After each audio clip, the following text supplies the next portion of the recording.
महारुद्राभिषेक ये महायज्ञ तन मन धन वचन र कर्मले सेवामा नित्य निरन्तर लागिरहनु हुने र टाढा टाढाबाट पाल्नु हुने भगवत प्रेमी भक्तजन ममतामयी वात्सल्यमयी माताजीहरू यहाँ को आयोजक परिवार एवं व्यवस्थापन समिति ये दुवै संस्थाहरूले आयोजकहरूले यहाँहरूका टोल टोलमा गएर कीर्तन मण्डलीलाई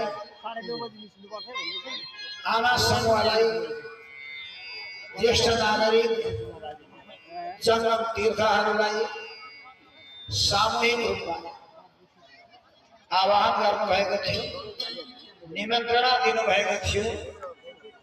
आज यहाँहरू टाढा टाढाबाट गाडी रिजर्भ गरेर आफूले पाएको निमन्त्रणालाई सम्मान गर्दै आउनु भएको छ र टाढा टाढाबाट समूहगत रूपमा आएर सामूहिक रूपमा अर्थ सेवा पनि गर्नुभएको छ, दान गर्नुभएको छ अनि लक्ष्यवन्ती प्रज्वलन गर्नुभएको छ। आज हामीले 8-9 वटा लक्ष्यवन्ती प्रज्वलन स्वतस्फूर्त रूपमा यहाँहरूले गर्दै हुनुहुन्छ। सुरुदेखि नै 3वटा 4वटा चल्दै थिए तर आज हामीले अरु 2-3टा वेदीहरू थप्यौं सधैँका भन्दा। त्यसो हुनाले यहाँहरूलाई जुन एक प्रकारको श्रद्धा आएको छ सज्जन, यो सबैभन्दा महत्त्वपूर्ण कुरा हो।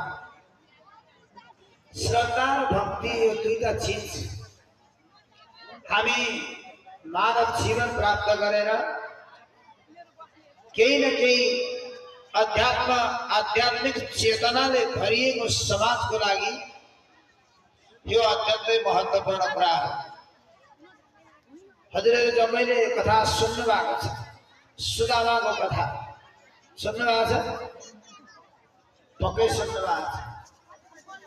सुदामा गरिबीको रेखा पनि को परिवार हो। सुदामाको परिवार जसका घरमा बिहान पनि भिक्षा मागेर खानु पर्थ्यो, दिउँसो पनि भिक्षा मागेर खानु पर्थ्यो। सुदामाका छिमेकीहरू त्यस्तै थिए। त्यो गाउँै त्यस्तो थियो। त्यो गाउँै